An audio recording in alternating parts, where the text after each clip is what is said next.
I've been working in an adult store for over a couple of weeks now. Talked about this briefly in a previous video that hadn't worked in a while. I deal with depression, go to therapy, and you might ask yourself, why would you take a job in an adult store? Well, I live near a tourist town, and I worked in this tourist town at different places around the area and just got burned out. People that would come into these places, meaning the tourists, so many of them were rude as F. I mean, just incredibly rude, entitled. A lot of them just pricks, to be honest with you, and it was hard to deal with. I'm not going to say they all were. There were nice people too. There were good interactions, but there was just a lot of these type of people over a span of years of doing it in different places. You just get sick of the shit, and it contributed to all the other issues I was already going through, and ongoing, still going through a lot of things. So I kind of live in between. I live in Tennessee, and I live near. In one direction, you can go to Pigeon Forge. Maybe you've heard of it. You've probably heard of Dolly Parton. That's where the country singer. She has half, I think, ownership of the theme park Dollywood. That's in Pigeon Forge, but there's all kinds of stuff there. Some people say it's like, I guess it's kind of like a country Vegas, but there's no casinos, anything like that. But you go down this parkway, this strip, you got all these places like Titanic Museum, a Hollywood Wax Museum, you got a lumberjack show and dinner, you got the Dixie Stampede dinner, you got all these other shows and theaters and amusement places and go-kart places and restaurants and hotels. And the thing with this area too, it's so frustrating, is over the years they just keep building shit on top of shit. You know, the American way, let's just take every piece of land we can take until there just ain't no more damn natural land. Unless it's protected, of course, and there is a lot of protected land too, of course. If they could touch it, they probably would. I say probably, they almost think most certainly they would touch it, but they will build right up to it, right up to the borders of wherever they can build up to and take up as much possible space as they can take up. No, I don't sound bitter at all. I mean, it just gets old. So you deal with the rude, entitled people, and then you deal with the companies wanting to take up everything everywhere and build traffic light after traffic light. So a place you might take 20 minutes to get to work, if it was a normal drive, you don't know. There's no way to calculate. You just got to leave. You got to not only waste more time of your life commuting, you now have to, you wouldn't only take that 20 minutes to commute, now you got to add on to it, and you don't know what you're really adding on to, because all during the year there's different amounts of people coming here. You have to guesstimate whether it's a holiday, but even when it's not a holiday, they've done everything they can to make this a year-round place. It used to not even be like that, but they've done everything they can to bring conventions here and any other event they can to get people to constantly come all the time. So luckily for me, I don't live right in the midst of it. I kind of live in between, going that way and going to the city of Knoxville. And I finally just decided, trying to get myself back out there out of this depression. And the last place I worked, or tried to attempt to work anywhere close to this area, was a fireworks place. This fireworks place is literally, that's another thing they have around here, made for TV stores where you buy these cheap piece of crap items you see on TV infomercials. They've got those. They're like a disease everywhere around here. Fireworks places, same thing. You don't see that everywhere, where there's fireworks stores open year long. Here there are.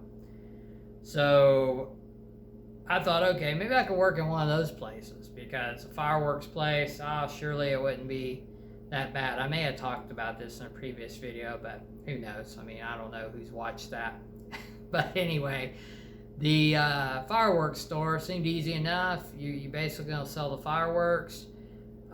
You get sales commission and an hourly wage, but not only have I dealt with horrible people have come to this town, I've dealt with horrible employees, co-workers, and they seem to be all the same in all these places here. They're all full of drama. There's always at least one narcissistic manager, usually more than one narcissistic manager. There's always the sleeping around, and it's not just a minor event, it's usually several people in the place causing drama with each other, backstabbing each other, telling lies on each other. This place was already full of that. And usually any of the bullying I've ever dealt with in places, or battles I've had to have with the narcissist, have been with men. But in this place, it was one narcissistic man that was a manager. He was horrible. But it was the women. This place, it actually was two or three, I'd say at least three of the women were crazy. And I say that they were just aggressive. They were bullying, aggressive for no reason whatsoever. All I can figure is they just want to see what they can do with you, see if they can just push your buttons. And they did. And of course, from the first couple of days, I'm having battles with them, because I don't put up with shit like that. I mean, especially when you're 49, you've dealt with stuff like this throughout different places throughout your life. And then you deal with issues too, like depression. I've been diagnosed bipolar before. I don't even know if that's something you get better with over time. I mean, they say with something like borderline personality disorder, you do over time. You a lot of times you can become more stable. But anyway, the bottom line is I've had all these issues. I've had all this stuff throughout my life I've dealt with personally. And then these jobs, and you just get so burned out and you get so aggravated, on top of having issues throughout your life with sometimes severe depression and at times wanting to unalive and things like that. So this stuff doesn't help. It just makes life much more miserable when you're already battling with yourself and battling with those types of issues. So this fireworks place, I mean, I knew, once you've dealt with this stuff enough, exactly where it's all headed. And what really done it in for me was listening to the assistant manager, which this guy, just the stuff that was coming out of his mouth was just, it was so rotten. And it reminded me of bullying, because I dealt with so much of that in my childhood, in elementary and high school. And I definitely talk about a lot of the high school stuff. And 2 videos ago, I talked about a lot of my high school bullying when I knew Damien Eccles in Marion, Arkansas. But in any case, this guy was talking about his stepson. His stepson's a teenager, and this is what really did it in for me, on top of the other stuff they were already doing. I just decided after a week I was gone. But he was saying how his stepson laughs like a girl and he's getting beat up, and that's because he's gay, and he was saying a lot of awful stuff, slurs and things that were just terrible, and pretty much saying his son deserves to get beat up because of the way he laughs, because he sounds like a girl, and because he has long hair and he does these things, right? And he's pretty much trolling his own stepson. And I know what it's like to be trolled. And I've been bullied and I've been trolled online. Of course, we all are. Anyone who gets on here and you talk publicly, there's gonna be some dumbass that is going to say something. I already had a couple of people say a couple of things on here. And I'll just mention it. Why not? I took the guy's comment down. I find it amusing now because, you have to laugh at some of this stuff. But the guy says, oh, I'm creeping him out because of my long hair. Well, you know what? I'm not a clone. I'm not going to be a clone of every other person and look like every other person. There's people with short hairs, people with long hairs, people with medium hairs, people that are different styles of whatever. And what I have to say is I'm not going to be a clone of anybody. Yeah, sure. Let me just be a clone of several different guys that all have the same crew cuts. How about that?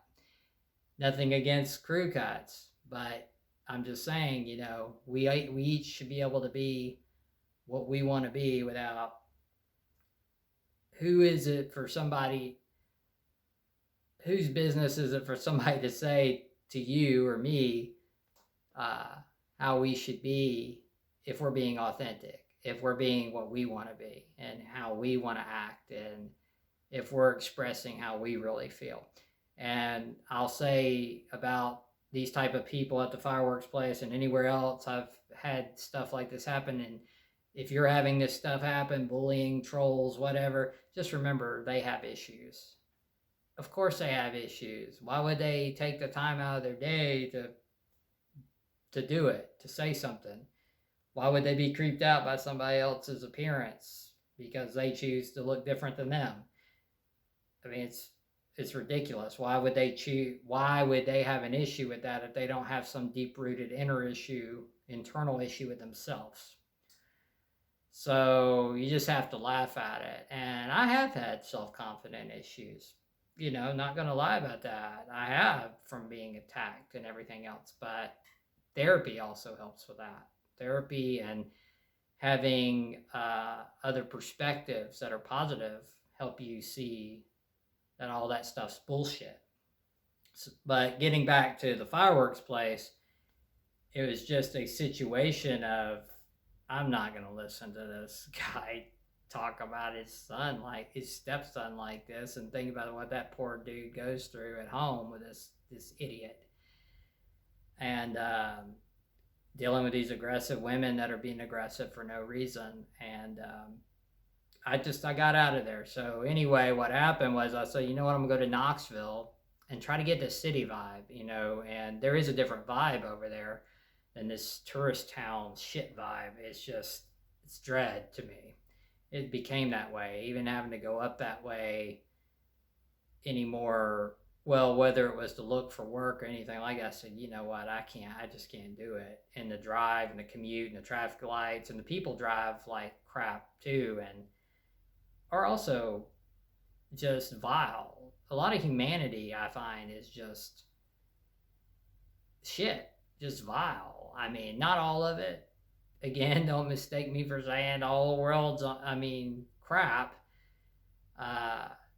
There have been times I said it just needs to be all flushed down a toilet. The world just needs to be totally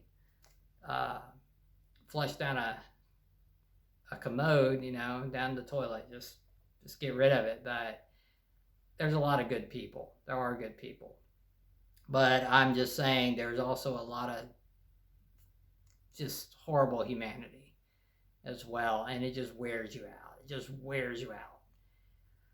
So what happened was, I just said, I haven't worked in an adult store before. How hard could that be? I probably couldn't have done that 20, 30 years ago. I might have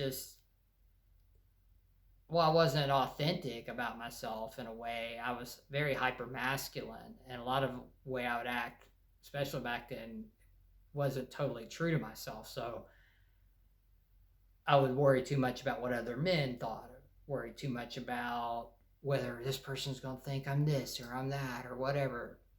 Who gives an F? That's how I am now. It's like, I am what I am. I am who I am. I don't care. So I went in there, I applied, and the manager was really friendly, and I knew I gave a good interview. uh, it was a couple of weeks. I didn't think I was going to get hired because there was another girl in there ahead of me. But what happens, we both got hired. They had another girl that got fired, and they hired me and the girl that both interviewed that day. So the thing with this place is it's different than anything I've ever done. There's literally 4 employees, and you work by yourself. So once they train you, you end up working by yourself. So like literally you're in control of this whole store at night. You have keys. You lock up at night. You lock up for lunch. You lock up when you leave. You have an alarm code. You take care of the store. They train you what to do. They have cameras everywhere. They have tasks that you do on different days, or they'll leave notes for you. Well, and you have shift change, so you're told things that need to happen or whatever. But it's not hard. There's cleaning. It's all light cleaning, some stocking. The whole thing about an adult store is, can you work around sexual items? Can you work around all these different items? Everything that involves, let's say, because it's YouTube, let's say corn. Can you deal with a variety of corn? If you can do that, if you can be around it, then you're fine. Now, I will admit, I've had issues with, I feel like, where I've had I don't know if I should say it's an addiction. I feel like I've spent time at home. Lots of us have gotten caught up in it before looking at it because it's so accessible, especially when I have been deeply depressed and wanted to dissociate from life. That's been a go-to for me before, was the corn. I've gotten away from it somewhat now. I still go to it from time to time, but I thought, okay, will this be a problem working in an adult store? Actually isn't. It's like, I don't know, for some reason it doesn't bug me. Maybe because I have seen so much of it over my lifetime, it just doesn't bother me. And you ask yourself, well, what's it like for a guy to work in a place like that? Because you got to be able to not only sell guys stuff, you sell women's stuff. So yeah, guys, it's funny. I'll give you a couple of stories. You got the types of guys that come in, and they're older guys, I would say. Now, they may just look much older. They may just be really, some people are just really aged, you know what I mean? But if I was to guess, these guys I'm talking about, maybe 60s to 80s, they love to go to the DVDs, I've noticed. We have a bunch of DVDs. We get a wide assortment of them, and we just put them up in any order, but we put them up neatly. What's funny is these guys will come in, and one guy can mess up the whole thing within a short period of time because they rummage through them like a child. It's just funny to watch because it's like a kid in a candy store, even though it's like it's old school for them. They want to collect these things, but yet you have access to so much of this stuff on your phone and whatever else. Now, what's weird for me at the same time, I have empathy for some of these people because they look really lonely and look like this might be one of their main things that just gets them by in life. I observe people a lot with what I've been through, and I do feel people, and I feel like I feel their energy a lot through all the different weird spiritual experiences I've had and all the different crazy things that have happened to me and all the personality breakdowns I've had, especially in the last over 4 years. That's also taken or has made changes in my life to how I see the world and how I see people, feel people. So I'm an observer. Can't speak. I'm an observer. Yes. Observer of life too. So I like to just watch, and I kind of just gauge people that way. Not that I'm just trying to judge them. It's just I'm just observing what they're doing and kind of just trying to pick up on different energies. Then you got the guys who they want to buy the dolls, or they want to buy the things they can get it on, do their thing, that sort of thing. These guys are kind of interesting because they'll tell me the same story. You'll get this too, where they want to tell the clerk. I might not do this to every clerk. This has happened throughout my life. At different times of my life, I've had this happen where people just want to talk to me. even when I've been a mean asshole. For some reason, some people just want to talk to me. Same thing here. Already got that happening where you got the guys that are kind of like of the they remind me of the MGTOW movement. That's men who are going their own way, or like the manosphere type thing, where they tell me the story of they're buying this because they're tired of women. They can't do the dating scene anymore, so now they have this. And it's just interesting that it's kind of a copy paste story that they all kind of go to. But now one guy told me it was kind of sad because he told me just randomly just told me about a girlfriend he had years ago when she was 21 and he was 32, and then she passed away when she was 35. So they were together like 14 years, and she had some kind of liver thing. So there's stuff like that too, where they tell you something very personal, and it seemed like it really still deeply affected him. And I imagine so. I imagine it would still hurt. So there's that. And you're saying, okay, this is happening in a shop full of corn. Yeah, it's people have interesting conversations with you. And if it's just what I found is in a place like that, if you just open up to several of them, it's not nothing like what I was dealing with as tourism or anything. These people they're city people. They're just city people living around the city, coming in your shop. It is a specialty shop, of course, but you can just open up, and if you open up, a lot of them that lightens them up because they can be shy about being in there and whatever.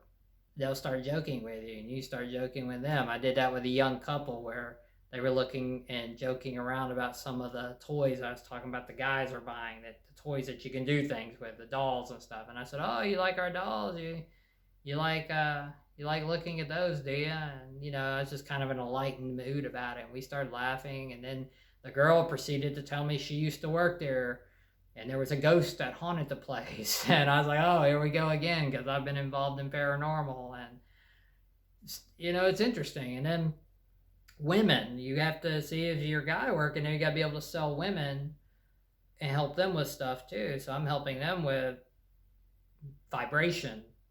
You know what I mean? I'm helping them find things like that. And you test these things for people buying stuff. You make sure they work. You take them out of the box. I put on some gloves. I test them out. So you can't be getting all shy and closed-mouthed and work in a place like this. It's interesting. You got to be able to you got guys and girls buying enhancement stuff for their libido. It's you got to be very open with, and some of the stuff, the product names are very blunt. A lot of the products are very blunt. So, but it's interesting. And then lingerie too, you help stock everything. So you're not only stocking men's stuff, you're stocking the women's stuff too. And you're putting that stuff out, and you're pricing all this stuff, and you're helping women and men and straight, gay, trans. You're going to have, I haven't had a specific instance yet of certain people, but like my manager told me, you got OF girls that come in there. You got topless dancers look for stuff in there. You got different entertainers that are in that type of field, might come in there. And we give them discounts if they tell us or show us proof of it. And you can't be non-judgmental. You certainly can't be non-judgmental. Why would you work in a place like that? So I was really reluctant about it, but so far it's weird, but it's kind of broke. It's helping. It seems to be, the verdict's not totally out yet, but me and my therapist talked yesterday, and she was happy about it because she sees that it's breaking me somewhat more out of the depression. My personality's coming back. I've had a lot of breakdowns, and I'm trying my best to live an authentic life.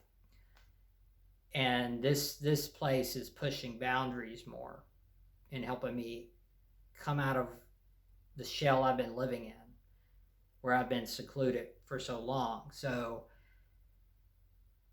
it's probably been a good thing. I was reluctant about it, but it's probably been a good thing. It seems like it's been helping push me uh, to talk, to joke around with people, to be more open with people. And it's not very hard. When the thing about being in a severe depression and being at times where you don't want to be on this earth anymore is that when you try to fight against that and come out of a time where you've been in seclusion, your life is almost totally fallen apart, which mine has fallen a lot. You have to take baby steps. You have to try to find something you can tolerate. Try to find things that can integrate you back into trying to deal with life again. And this job's like 3 to 4 days a week. Typically, it could be. I mean, it'll fluctuate a little bit, but it's not hard stuff, and it's getting me back in with communicating with people again, and kind of getting back into society again. So and I'm dealing with that city vibe I told you about. And my intuition told me maybe I would do better with that city vibe over there in Knoxville than I would the tourist. Even my therapist was like, yeah, humanity can be shit. She had told me how she had been a waitress before she was a therapist. She had done it for quite a while, and she had her share of people that I was talking about, those types. So I don't know really, like I do on any video, where to end this, except to say that this is where I'm at now. Will I stay at this place? I don't know. I'm sure there will be more stories that will come out of working there. And if I have anything really funny to share besides the few things I've witnessed so far, I will probably share them on here as much as I can, because it being YouTube, it's hard to, I mean, you can only take it so far on here. But anyway, I'll talk to y'all later on.